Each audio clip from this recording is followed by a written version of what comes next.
Le dispositif intra-utérin est une option très populaire, et les utilisatrices du DIU souhaitent souvent pouvoir le combiner avec l'utilisation d'une coupe menstruelle. Voyons comment les deux peuvent être combinés. Voici un modèle de l'anatomie féminine, où vous verrez le canal vaginal, qui mesure généralement entre 8 et 12 cm de long. À une extrémité se trouve le col de l'utérus, et à l'autre l'entrée du canal vaginal. Pour que ce soit plus clair pour vous, je vais remplacer le canal vaginal par ce tube, qui mesure 9 cm de long, et il vous sera très utile pour voir les dimensions réelles. Le col de l'utérus mesure normalement environ 5 sur 7 cm. Comme le point de ma main est de taille similaire, je vais le simuler avec lui, pour les besoins de cette vidéo. Comme vous pouvez le voir, la coupe menstruelle est insérée dans la partie la plus basse du canal vaginal, loin du col de l'utérus. Seule la queue de la coupe restera à l'extérieur, au niveau des lèvres.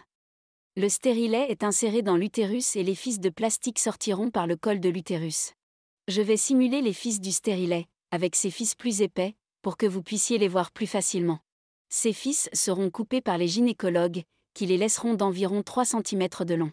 Comme vous pouvez le constater, la distance entre le bord de la coupe et les fils est assez grande lorsque le col de l'utérus est haut. L'utilisation de la coupe menstruelle et du stérilet est donc compatible. Si vous avez un col de l'utérus moyen, vous n'aurez pas de problème non plus.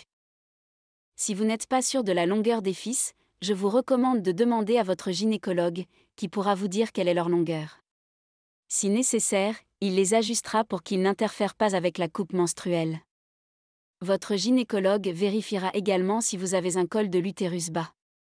Si vous avez un col de l'utérus bas, vous devez faire attention lorsque vous manipulez la coupe menstruelle, car elle risque d'entrer en contact avec les fils du stérilet. Si c'est votre cas, il est préférable d'en discuter avec votre gynécologue, car seul votre médecin peut déterminer si les fils peuvent être plus courts dans votre cas. Et le plus important, quelle que soit la hauteur de votre col de l'utérus, ne retirez jamais la coupe menstruelle sans avoir d'abord rompu l'effet de vide.